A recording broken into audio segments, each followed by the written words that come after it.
Eurosport vous présente le championnat du monde des rallyes. 18 titres de champion du monde des rallyes. Pirelli. Valvoline. We make engines feel great.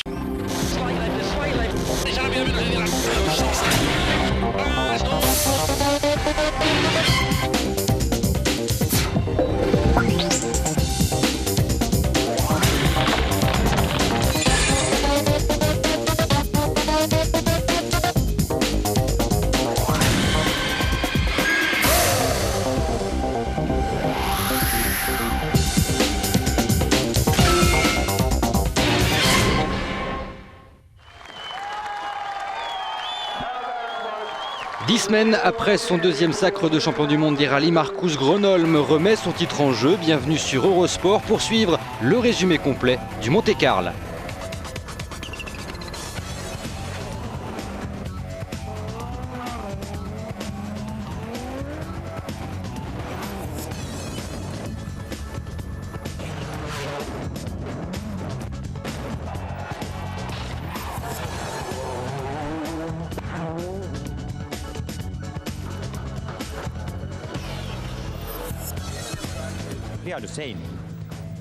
C'est un peu pareil qu'avant, je ne sais pas ce qu'ils ont fait, je pense que les autres ont progressé, c'est ce que j'ai entendu, ce sera une belle lutte.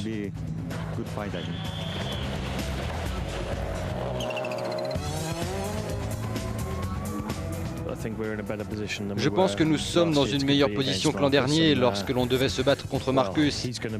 Il va attaquer fort pour conserver son sacre et je pense que le fait d'avoir connu une si bonne année en 2002 va l'aider à être confiant et à rester confiant toute l'année.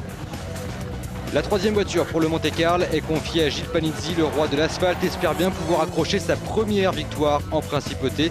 En 2002, Peugeot domine le mondial devant Ford et Subaru. Cette année, un nouveau venu a l'intention de brouiller les cartes pour sa première saison en mondial. Il s'agit des Rouges de Citroën.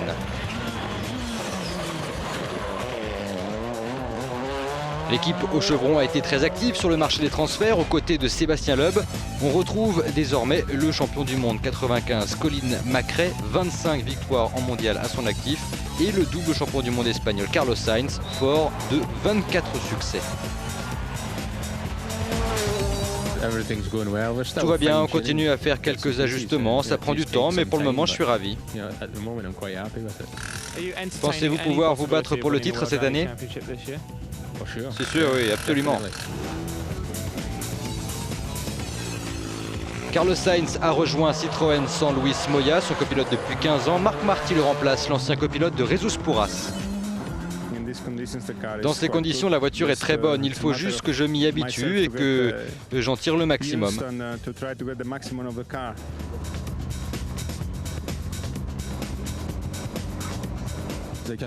Ils peuvent apporter beaucoup d'expérience à l'équipe car on a fait pour la première fois quelques rallyes sur gravier l'an dernier. Toute l'équipe a besoin d'expérience, moi aussi, ils nous l'apportent et je pense que c'est très bon.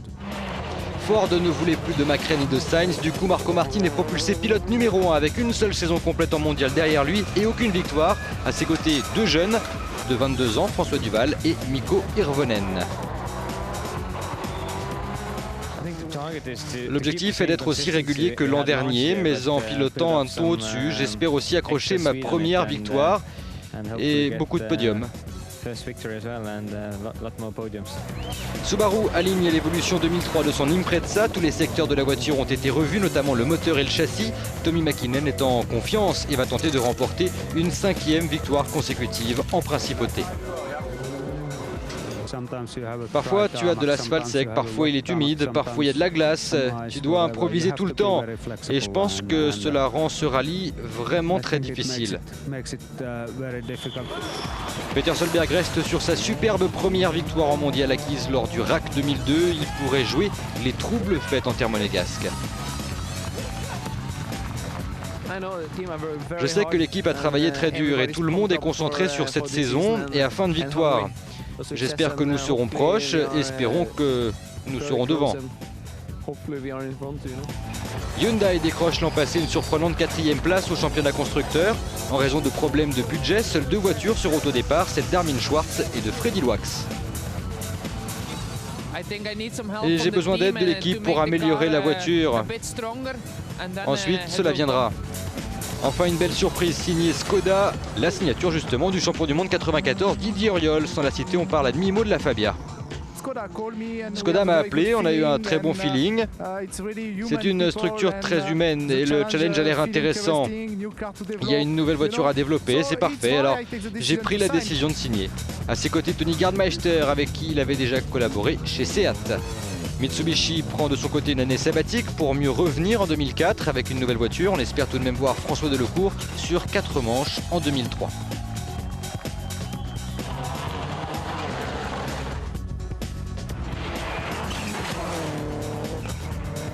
À partir de cette année, les 8 premiers marqueront des points. Le nouveau barème, toujours 10 points pour le premier, mais 8 pour le deuxième, 6 pour le troisième, 5 pour le quatrième, et ainsi de suite jusqu'au petit point de la 8e place.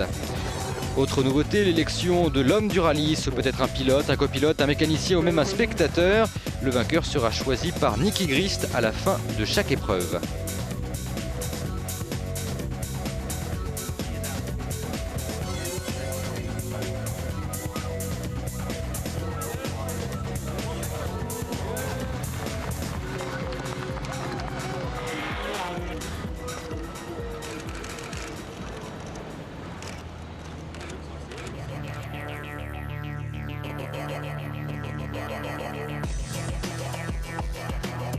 Le Monte-Carlo est plus compact qu'avant. La première étape aux alentours de Gap comprend la célèbre et redoutée spéciale plan de Vitrolfei, 47 km.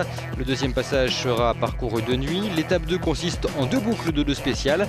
Et puis l'étape dominicale se compose de 2 classiques reprises 2 fois. Sospel-la-Bolène par le col du Turini, 32 km 58 au programme. Et l'Antosque Lucéram par le col Saint-Roch, 19 km 52. Et bien sûr, avec les conditions d'adhérence extrêmement changeantes du Monte-Carlo, le choix des pneus est absolument crucial.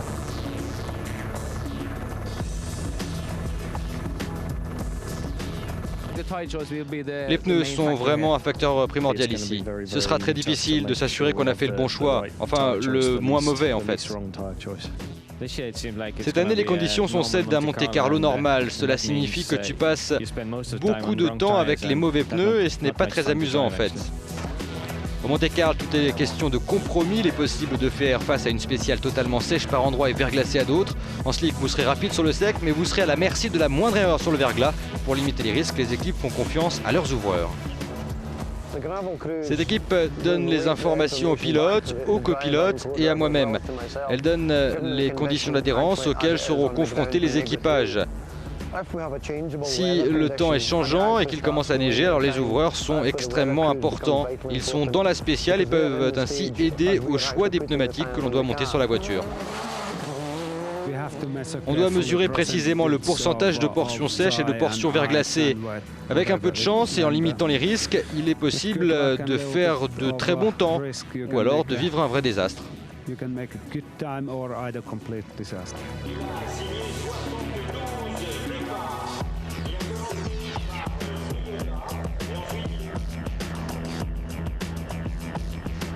Avec des températures inférieures à 0 degré, Marcos Gronholm va se charger de briser la glace dans la spéciale de Prunières-Embrun, 28 km au programme. Le double champion du monde envoie un message très clair à tous ses rivaux.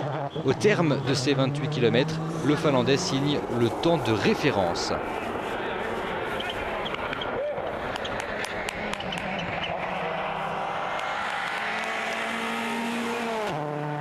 Et en tout cas, les nouvelles couleurs des 206 ne semblent pas perturber beaucoup les pilotes. Richard Burns s'échoue à près de 17 secondes de son coéquipier. Il signe le 6e temps. Peter Solberg fait partie des plus sérieux rivaux de Gronholm. Le Norvégien réalise le 2e temps à 4 secondes 2 du leader, confirmant les progrès de la version 2003 de l'Impreza. Cette spéciale avait été empruntée il y a 3 ans. Colin McRae avait réalisé le meilleur temps.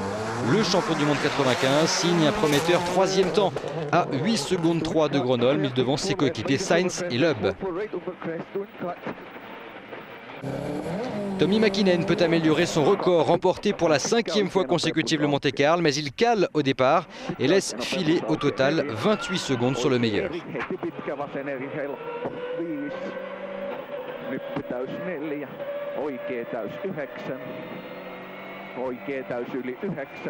Gilles Panizzi semble maudit en principauté. Avant même le départ de la première spéciale, il a été pénalisé d'1 minute pour un problème de GPS. Un mauvais choix de gomme le condamne dans le premier secteur. Il ne peut empêcher de réaliser une touchette et perd 57 secondes sur Gronholm.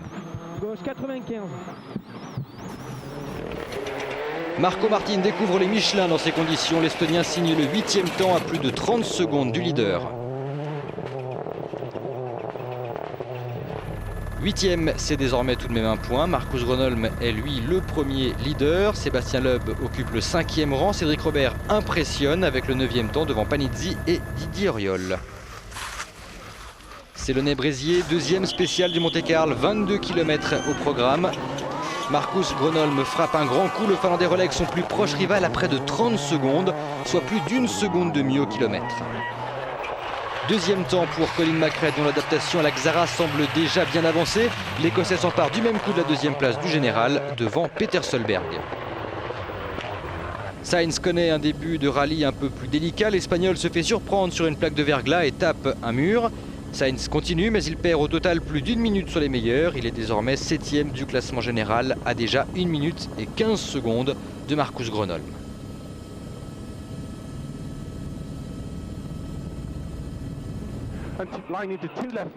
Dans le même virage, autre victime, Peter Solberg, le Norvégien, signe tout de même le 4e temps, il est 3e.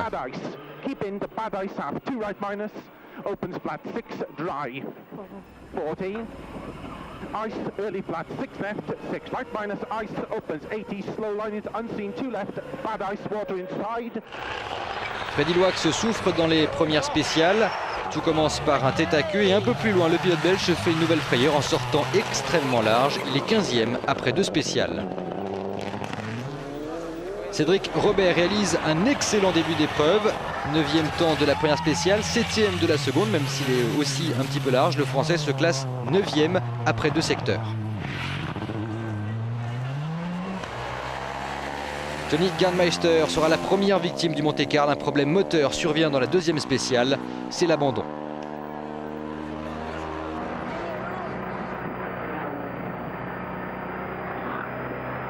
Il ne reste donc plus que l'Octavia de Didier Auriol en course. Le Français est 12e après 2 spéciales, à plus de 2 minutes du premier.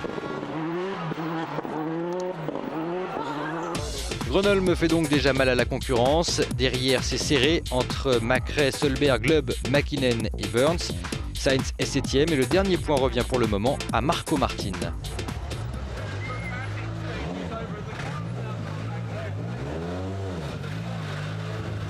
Marcus, êtes-vous surpris d'être en tête?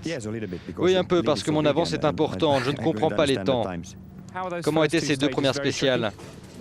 Elles étaient assez délicates. Il y avait de la glace et de la neige et pas mal d'endroits très glissants.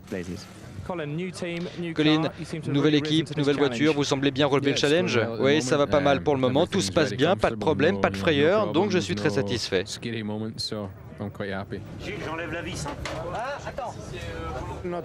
Pas vraiment une belle frayeur, mais suffisant pour perdre du temps. Je suis parti en tête à queue et je n'ai pas pu me remettre dans le droit chemin tout de suite. Il y avait de la glace, j'ai calé le moteur quelques fois, du typique pour Monte-Carlo. Monte-Carlo est habituellement associé à un univers luxueux, glamour. En janvier, le championnat du monde des rallyes vient bouleverser les habitudes. C'est le rendez-vous le plus prestigieux de l'année. La spéciale mythique, celle du col de Turini, fait toujours figure de référence. Au long des années, le Turini est rentré dans l'histoire du rallye. Depuis 1911, la Principauté accueille cette épreuve. Il s'agit de l'épreuve la plus ancienne du mondial. Les recordman de victoire dans ce rallye sont au nombre de 4, tous avec 4 succès. Trévoux, Sandro Munari, Walter Rorl et Tommy Mäkinen.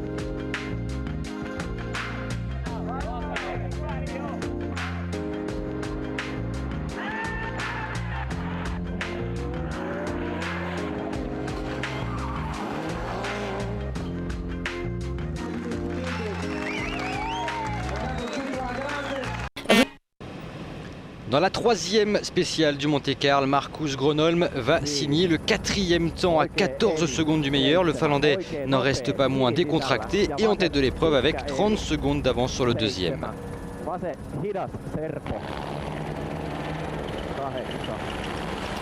Il se permet même de saluer les spectateurs. Et quand on est derrière, on doit se dire une chose, ça calme. Depuis le départ, Sébastien Loeb avait toujours été battu par Colin McRae. Le Français remet les pendules à l'heure avec brio. Il signe le meilleur temps, 6 secondes 6 devant Solberg et 6 secondes 9 devant McRae. Ouvre les droites, 130 bons. Droite 130 bons sur Gauchy. Gauchy sur droite frein pour 80 mètres, gauche 120 bons long. Droite frein pour 80 mètres, gauche 120 bons long. Ok, sur droite 120 bons. Tommi Mäkinen en proie à des problèmes de frein. Il voit l'occasion de remporter une 5e victoire consécutive en principauté lui échapper. Le Finlandais désormais 9e à la porte des points, mais à près de 2 minutes du leader.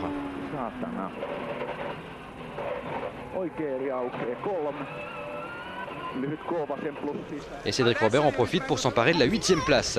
Dans la 4e spéciale, le deuxième passage dans Célonais-Bréziers, Peter Solberg est à la limite pour revenir sur Gronholm. Norvégien est même un petit peu au-delà de la limite.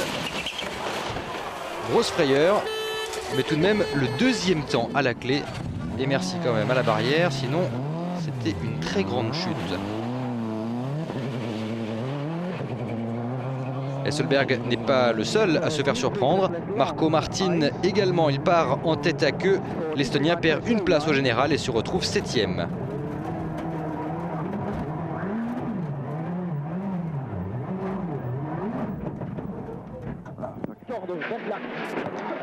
Duval aussi se fait surprendre au même endroit que son coéquipier, mais pour lui c'est plus grave, il va taper un arbre.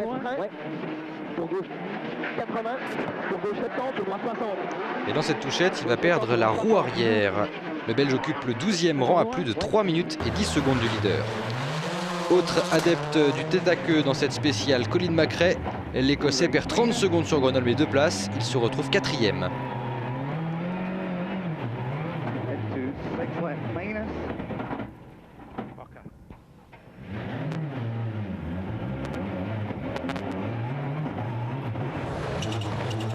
Troisième temps pour Richard Burns, l'Anglais est toujours 5e, mais il revient à moins de 13 secondes de McRae.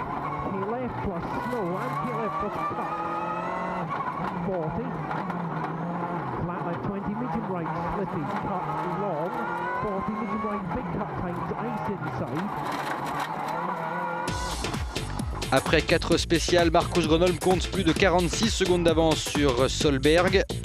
Sébastien Loeb, auteur du 4e temps, s'empare de la 3e place. Didier Auriol est 13e et Gilles Panizzi occupe le 16e rang. Peter, la voiture a l'air endommagée. Que s'est-il passé? J'étais à peu près à 5 km/h. Tout était sous contrôle. Je suis passé sur une plaque de verglas et je me suis pris la barrière sur le pont. La voiture se balançait un peu dans le vide, donc je suis resté arrêté pendant une vingtaine de secondes. Je n'ai pas pu bien redémarrer et je suis reparti à fond ensuite. Il a un petit peu de Marseille quand même, le Norvégien, parce qu'il n'est pas resté vraiment 20 secondes. Il a perdu en tout cas 5-6 secondes vraiment complètement arrêté, mais enfin sa performance n'en est pas moins belle puisqu'il conserve une très très bonne place au classement général et il a toujours ses chances pour aller s'imposer à Monte-Carlo. 5e spéciale, Sébastien Loeb va s'imposer dans ce secteur. Les 47 km de plan de Vitrolles-Feille. Il s'agit de sa 2e victoire de spéciale depuis le coup d'envoi du rallye. L'Alsacien revient à 37 secondes du leader.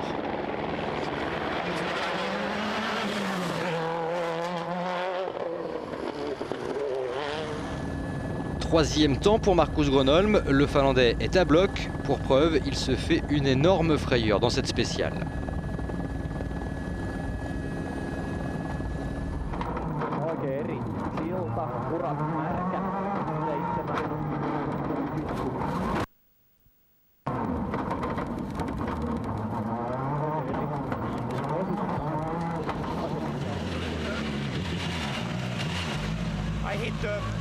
J'ai tapé la barrière sur le pont, c'était très glissant, il y avait de l'eau. Je suis arrivé trop vite sur le pont et bam. Carlos Sainz s'autorise à une petite excursion hors piste. Deuxième temps tout de même pour l'Espagnol qui revient à une vingtaine de secondes du quatrième, Richard Burns.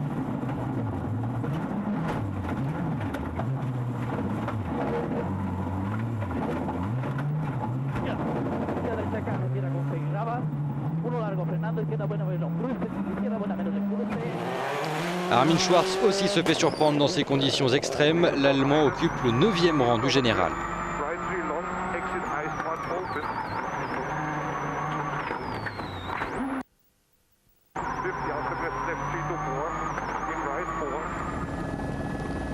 Début de saison catastrophique pour Subaru. Dans cette 5e spéciale, Peter Solberg va sortir pour le compte.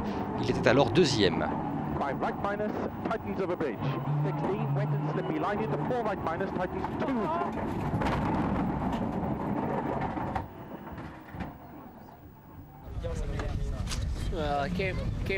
J'ai sous-viré puis j'ai tapé le pont. Il y a marqué que c'était glissant dans mes notes. Mais bon, j'ai tapé dans le pont, ça a tout cassé. Tout le monde a fait la même chose à cet endroit, mais moi j'abandonne. Et dans la même spéciale, Tommi Mäkinen va se retrouver dans le fossé et rendre son carnet. Et oui, à chaque fois, les sorties de route ont été à vitesse extrêmement réduite. Peut-être une erreur de choix de gomme. En tout cas, c'est ce dont se doute Tommi Mäkinen. Il pense que le choix n'était pas optimum. C'était un moment terrible pour nous. Je pensais à autre chose. J'étais sûr de ce que l'on devait faire. Mais ils étaient aussi tout à fait sûrs. On n'était pas en mesure de prendre du recul. J'ai dit ok, j'ai choisi cela, mais bon voilà, c'était une erreur. 6e spéciale, 2e passage dans Plante Vitrolles, de nuit cette fois, une des rares spéciales du championnat couru dans ces conditions. Et bien sûr, l'important c'est de parfaitement voir la route.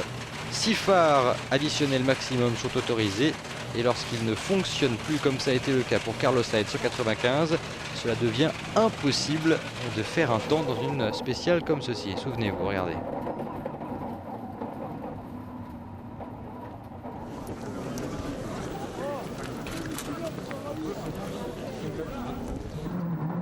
Colin McRae est dans le rythme avec la Xara. L'Écossais signe sa première victoire de spéciale à bord d'une Citroën de nuit.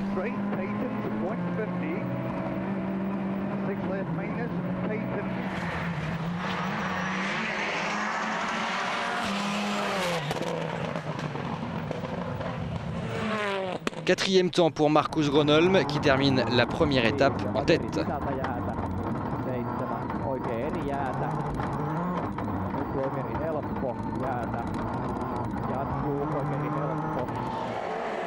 Sébastien Loeb conclut cette spéciale avec le même temps que McRae, sa 3e victoire de spéciale depuis le début du rallye. La sortie, 60 mètres de place, droite 90 plus place, ouvre, et gauche 113.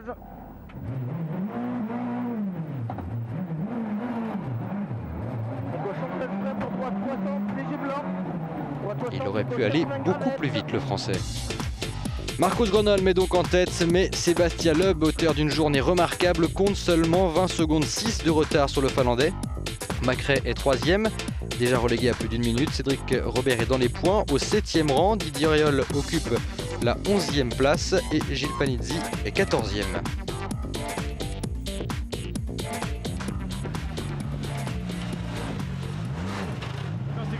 Vous devez être ravi du travail accompli aujourd'hui. Oui, c'est un de ces rallyes très difficiles. Je pense que si quelqu'un prend des risques, je pense à Loeb, il pourra revenir. Comment s'est passée la journée? Je ne voulais pas prendre trop de risques car c'est très difficile de rester sur la route. Il y a beaucoup de gravier, je voulais vraiment pas prendre de risques. Il reste encore 2 journées et je roule prudemment avec une petite pointe d'agressivité. Ravi du début de course, les 2 spéciales avant celle-ci n'étaient pas bonnes, mais c'est vraiment pas si mal, pas si mal.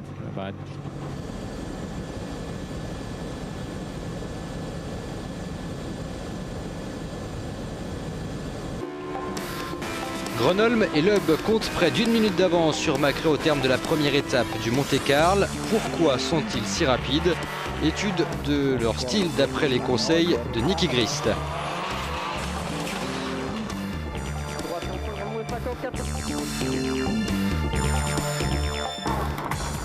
Prenons les deux pilotes dans le même virage.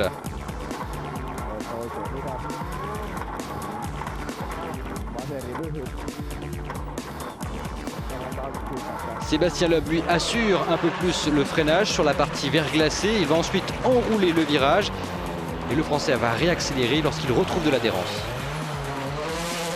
Marcus Gronholm lui utilise une autre technique. Il place sa voiture un peu comme sur une épreuve sur terre et passe le virage tout en dérive. La solution sans doute la plus efficace lors de la première étape. Le Finlandais avait été 41 secondes plus rapide que Loeb dans ce secteur. Par contre, la deuxième étape s'annonce plus sèche et le style plus direct de Sébastien Loeb devrait lui permettre de faire la différence.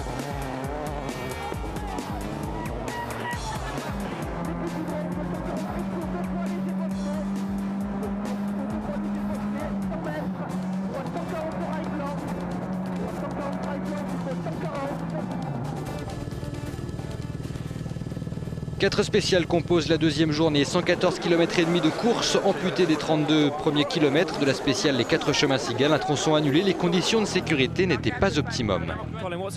Colin, que vous faut-il aujourd'hui pour revenir sur Loeb et sur Marcus? Difficile. Cette spéciale a été annulée, on aurait pu reprendre un peu de temps ici. Je ne pense pas que cela soit possible, il faut juste protéger notre place et continuer d'attaquer bien sûr. Mais il faut aussi se tenir à l'écart des ennuis.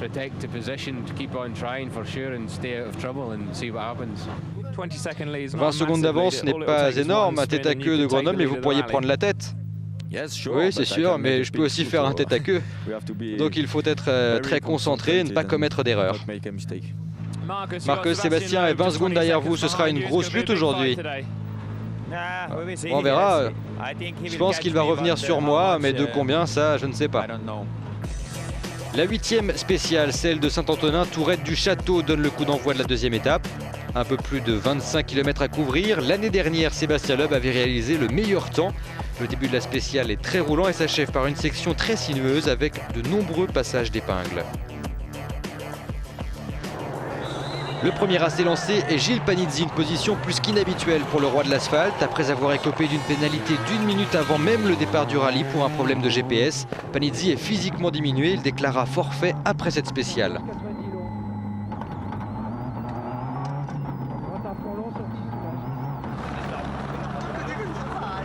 Contrairement à hier, les spéciales sont sèches. Marco Martin en profite pour signer le 4e temps au terme de ses 25 km. L'Estonien est toujours 6e du général, mais il revient à moins de 30 secondes de Richard Burns.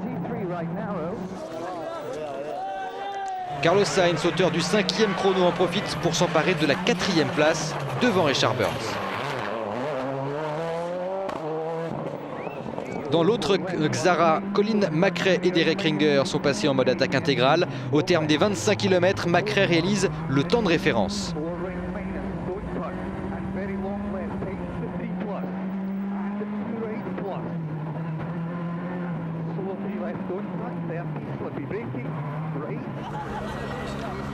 C'est alors au tour de Sébastien Loeb de s'élancer.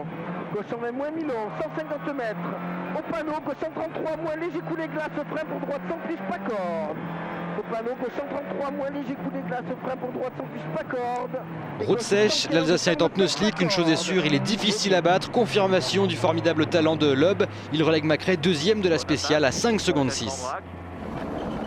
Dans ces conditions plus sèches, Marcus Gronholm sait donc qu'il a perdu l'avantage de la veille. Mais le Finlandais est aussi très rapide sur asphalte.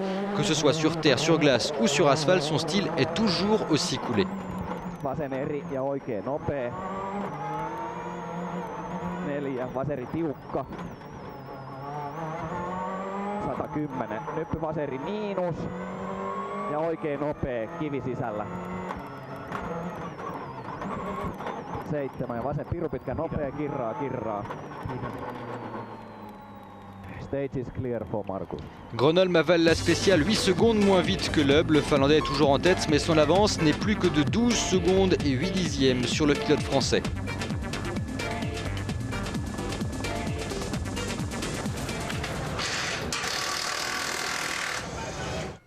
Êtes-vous inquiet de l'attaque de Loeb dans la dernière spéciale? Non, pas inquiet. Ok. Son but est de me reprendre, mais je vais faire de mon mieux et essayer de rester en tête. Nous verrons.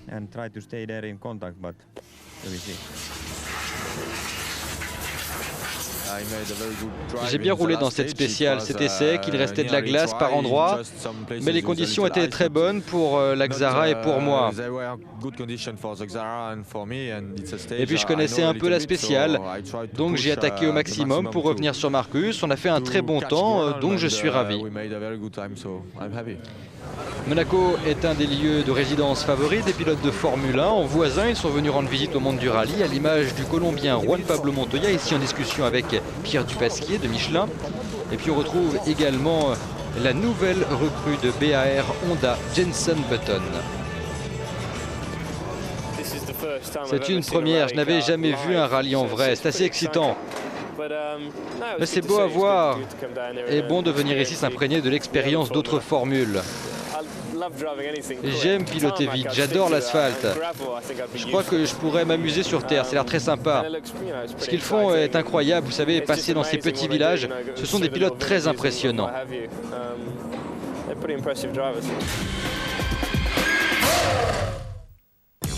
Colin McRae est de plus en plus ravi de sa Citroën Xara. Coup de projecteur sur l'Écossais, le champion du monde 95 est l'un des pilotes les plus spectaculaires du mondial.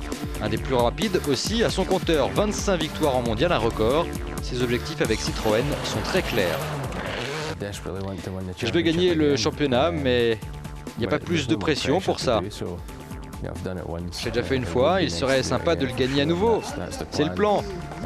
Mais ça ne me met pas plus de pression. Je pense que chaque année ça devient plus dur. Beaucoup de jeunes pilotes arrivent, donc il y a plus de concurrence qu'en 95, ça c'est sûr. Donc c'est plus dur.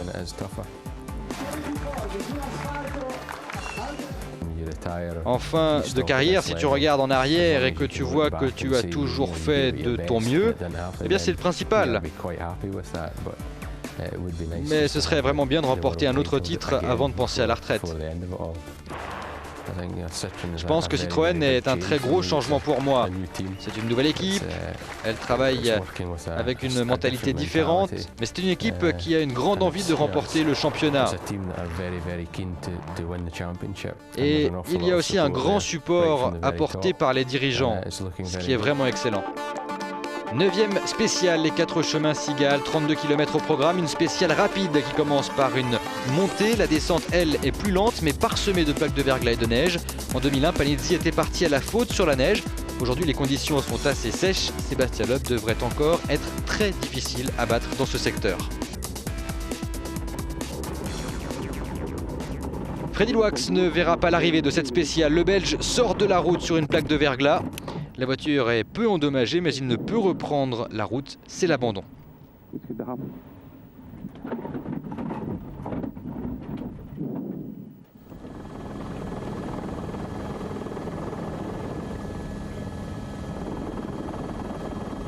Marcus Gronholm aussi va se faire surprendre dans cette spéciale. Il donne le maximum pour tenir à distance Sébastien Loeb, mais le Finlandais va commettre une erreur, apparemment anodine.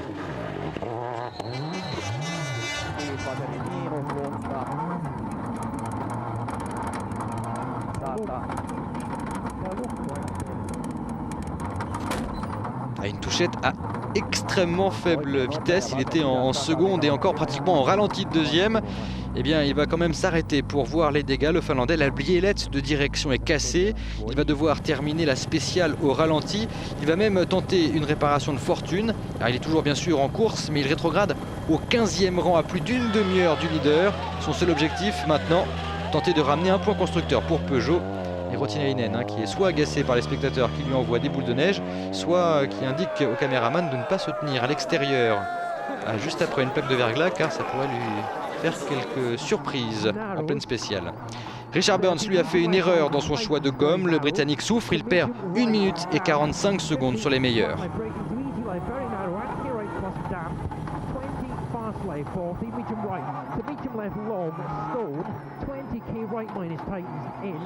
Et regardez la différence, au même endroit en caméra embarquée, on s'aperçoit que Colin McRae est beaucoup plus rapide. L'Écossais réalise le 4e temps à 14 secondes du meilleur, mais il est désormais 2e du général.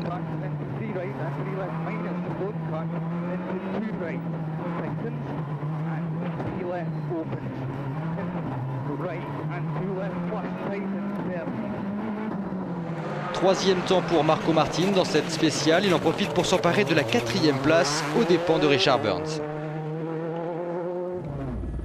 Petit souvenir, petit retour en arrière. En 2002, Roman Kresta avait fait des débuts fracassants à Monte-Carlo. Aujourd'hui passé sur 206, le Tchèque se montre à son avantage. Il signe le 5e temps et pointe à la 7e place du général.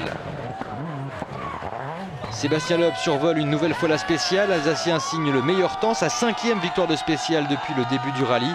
Il a 1 minute et 15 secondes d'avance sur Colin McRae.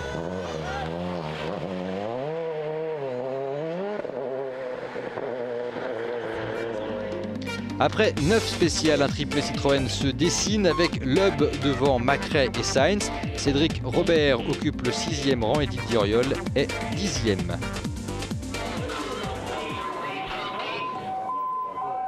Marcus Gronholm réussit à se présenter au départ de la 10e spéciale, mais il a écopé de 2 minutes de pénalité pour avoir pointé en retard.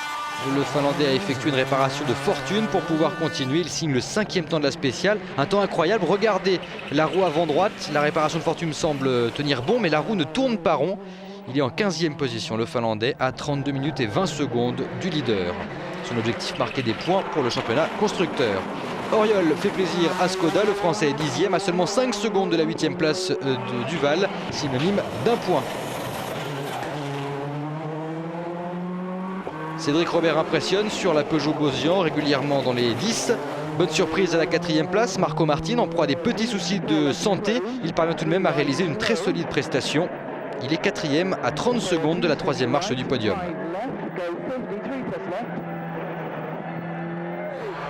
Carlos Sainz remporte la 10e spéciale. Le double champion du monde espagnol est 3e à 1 minute et 45 secondes du leader. Pas de victoire de spéciale pour Colin McRae aujourd'hui, mais l'Écossais est 2e à 1 minute et 7 secondes du premier.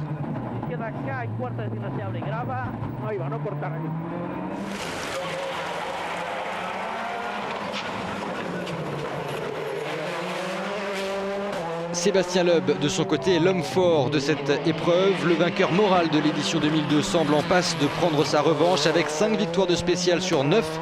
L'Alsacien abordera la dernière étape avec 1 minute et 7 secondes d'avance sur McRae.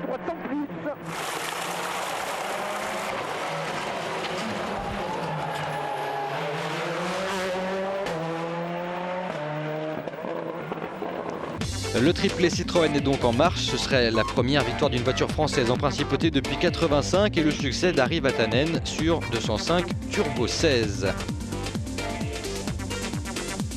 Didier Auriol toujours 10e avec un retard infime sur Amnon Schwartz, le pilote Hyundai. Marcus, dure journée, que s'est-il passé ?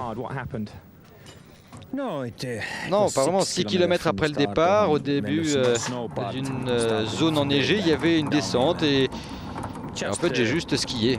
Je n'avais aucun contrôle avec les pneus slick sur ce type de surface.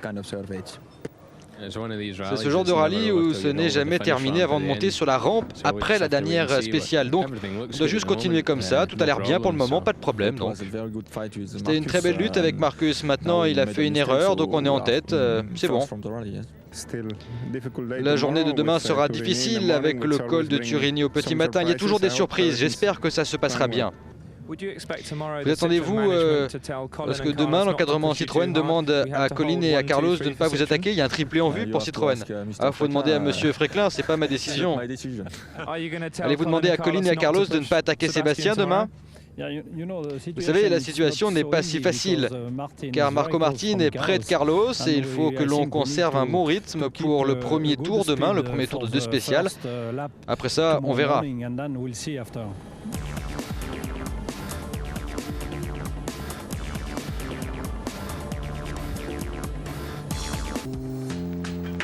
Retour à la course avec la fameuse spéciale col de Turini-Sospel, Turini-Labolène. C'est la spéciale d'ouverture de la 3e étape. 32 km sont au programme. Une spéciale mythique depuis des années qui a fait véritablement de ce rallye une légende. Le début du tracé grimpe vers le col à 5 km du sommet. La neige et la glace refont leur apparition, rendant les conditions d'adhérence précaires. Une fois le col franchi, la descente est complètement sèche. Le choix des gommes est donc crucial pour obtenir le meilleur compromis entre la neige, la glace et l'asphalte. Pas facile. Premier essai lancé dans la spéciale, Marcus Gronholm. Le Finlandais ne se bat plus pour la victoire, mais pour le dernier point constructeur.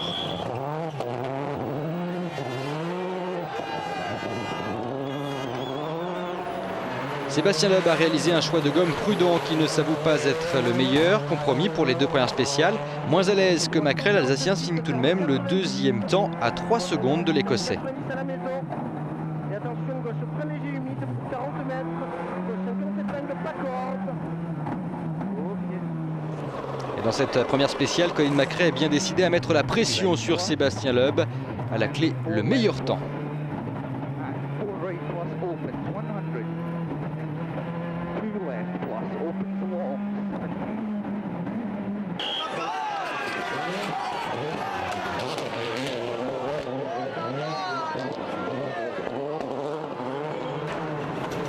Marco Martin a en point de mire la 3e place détenue par Carlos Sainz, 6e temps pour l'Estonien qui revient à moins de 30 secondes de l'Espagnol. En fait, il rencontre des problèmes de roulement de roue, le double champion du monde espagnol. Il réalise le 7e temps de la spéciale et perd 10 secondes sur Martin.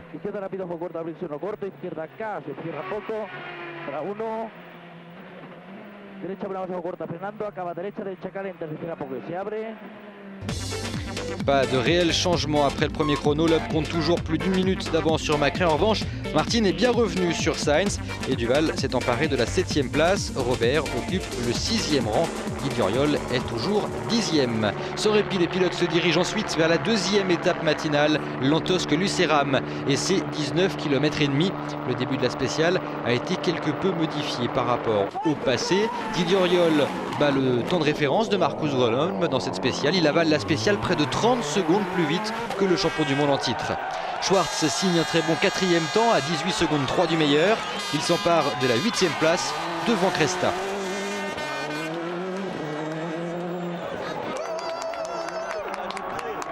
Duval va également se distinguer dans cette spéciale. 2e temps pour le Belge à 2 secondes du meilleur temps.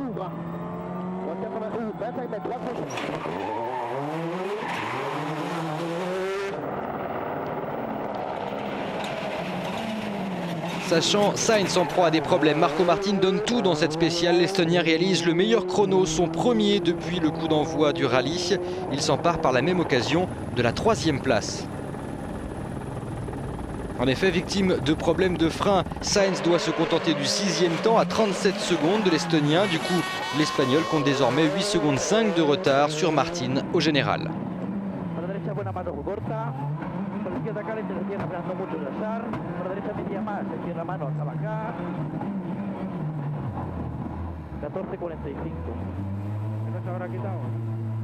Pas de victoire de spéciale cette fois pour Colin Macrae. L'Écossais perd même plus de 50 secondes sur Martin. Le champion du monde 95 est solidement accroché à la 2e place avec 45 secondes d'avance sur l'Estonien. À 2 spéciales du but, la lutte pour la 3e place est très ouverte, alors que Sébastien Loeb, lui, continue de dominer l'épreuve sans problème.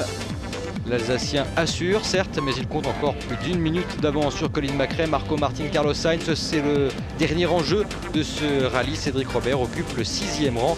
Guy Duriol est 10e. C'était un mauvais choix de gomme, Carlos? Non, le choix était parfait. J'ai juste cassé un roulement de roue. Et dans la descente du Turini, ça m'a un petit peu gêné. J'ai perdu les plaquettes de frein. Où je les ai cassées. Je sais pas. Ensuite, le pneu s'est mis à flotter. Je n'avais plus de frein et j'ai dû effectuer une réparation après le Turini. Est-ce une question de compromis ou une stratégie que de réaliser le meilleur temps sur une des 2 spéciales? C'est sûr, c'est un compromis car c'était 2 spéciales très différentes et il fallait choisir le meilleur pneu pour les 2 spéciales et pas seulement pour une. Le Monte-Carlo donne le coup d'envoi de la saison 2003 du mondial, mais il marque aussi le début de la première saison complète de Citroën en mondial. Et depuis le début du rallye, l'équipe réalise un sans faute pour cette nouvelle saison. Guy Fréquelin a renforcé son équipe. En plus de Loeb, Sainz et Macrae sont venus renforcer l'équipe des Rouges. L'état d'esprit de l'équipe est d'être vraiment très humble par rapport à ce qui arrive. C'est notre première saison complète, la première épreuve, 13 autres rallyes vont suivre et nous avons besoin de trouver de la performance pour continuer le championnat dans de bonnes conditions. L'équipe s'appuie également sur l'expérience de Jean-Claude Vocard qui était impliqué dans le programme des mythiques 205 Turbo 16.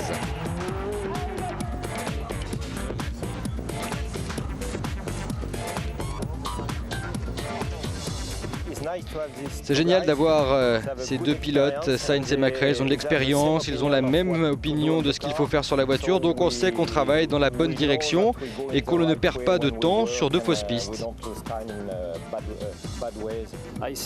Je pense que c'est bon aussi pour Sébastien, il peut apprendre très vite aux côtés de Colin et de Carlos. Et il est très important pour nous d'améliorer la voiture pour le futur.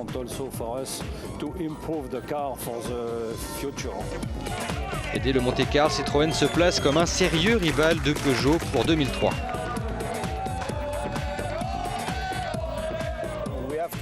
On doit améliorer la voiture sur terre. On travaille beaucoup, mais je pense qu'on a besoin de 2 ou 3 mois pour atteindre un meilleur niveau.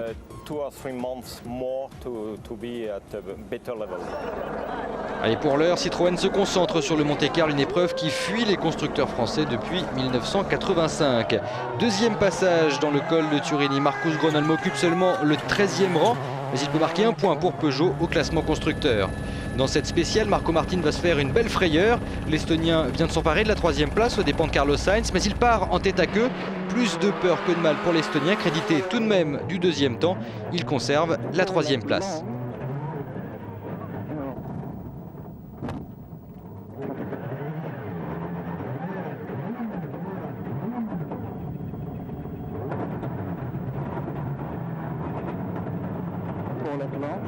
Mais dans cette spéciale, Sainz est bien revenu. Meilleur temps pour le double champion du monde espagnol qui revient à 3 secondes seulement de Marco Martin au classement général.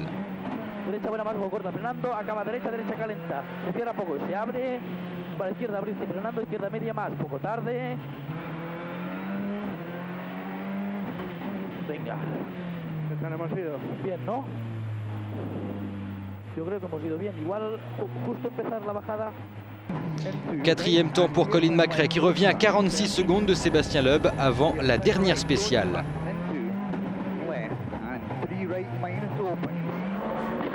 De son côté, Seb gère son avance, 10e temps pour l'Alsacien. 90 à la maison, gauche frein léger humide pour 40 mètres, gauche 50 épingles, pas corde. Ok. Avec 46 secondes d'avance, impossible de revenir sur Sébastien Loeb à la régulière et le triplé Citroën est encore possible. Sainz va devoir frapper un grand coup dans la toute dernière spéciale pour arracher ce fabuleux résultat. Et puis Cédric Robert, toujours aussi impressionnant, 6e le français avec une Peugeot privée. Marco Martin sait qu'il doit prendre tous les risques dans l'Antosque pour conserver sa place sur le podium. Sainz reste sur une série de 3 podiums en principauté. L'Espagnol entend bien qu'elle ne s'achève pas. Attaque intégrale pour le double champion du monde espagnol. Et il remporte la spéciale 6 secondes 7 devant Martin. Il reprend ainsi la 3e place dans la toute dernière spéciale pour 3 secondes 2. McRae, lui, a toujours souffert à Monte-Carlo, une épreuve qu'il n'a jamais gagnée. Coup d'essai concluant pour l'Écossais avec la Xara. Le champion du monde termine l'épreuve en 2e position. Sébastien Loeb assure dans le dernier chrono pour aller remporter la 2e victoire en mondial de sa carrière et prendre sa revanche sur le sort. Il devient le premier Français à s'imposer en principauté au volant d'une voiture française depuis un certain Jean Ragnotti en 81.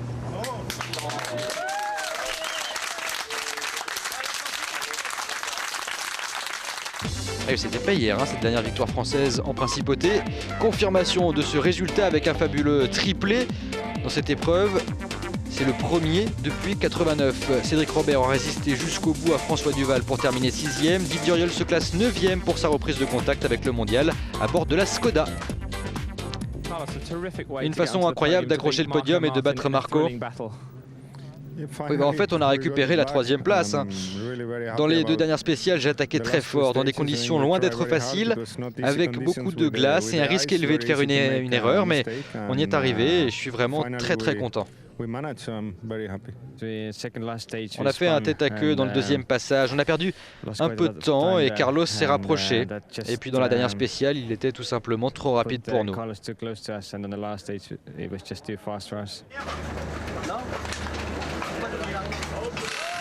Félicitations, superbe début avec Citroën. Oui, magique. Pour moi, c'est un grand résultat et pour l'équipe, c'est absolument fabuleux. Du bon boulot, bien fait pendant 3 jours. Sébastien, une victoire qui doit vous sembler douce après l'an dernier. Oui, c'est sûr, l'an dernier était difficile d'accepter la décision, car on pensait vraiment avoir gagné le Monte-Carlo. C'est la première vraie victoire dans le Monte-Carlo, donc une course vraiment difficile avec de la neige, de la glace, et finir le rallye en première place, c'est vraiment parfait. Je suis très heureux pour tout le monde, pour l'équipe, les pilotes, les copilotes, tout le monde a fait un boulot fantastique.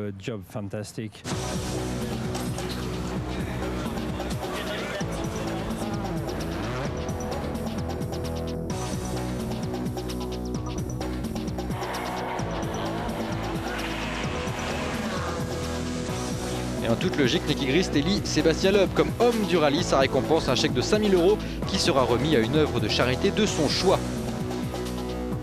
Classement constructeur, Citroën marque les 18 points du doublé. Burns et Grenoble limitent bien les dégâts pour Peugeot qui compte 6 points au compteur après ce rallye malheureusement maudit pour les Lyonnes. Une nouvelle victoire 100% française en mondial. Loeb et Elena en tête du championnat. Un concurrent de taille pour Peugeot. Prochain rendez-vous la Suède. Un rallye qui n'échappe pas à Peugeot depuis 3 ans.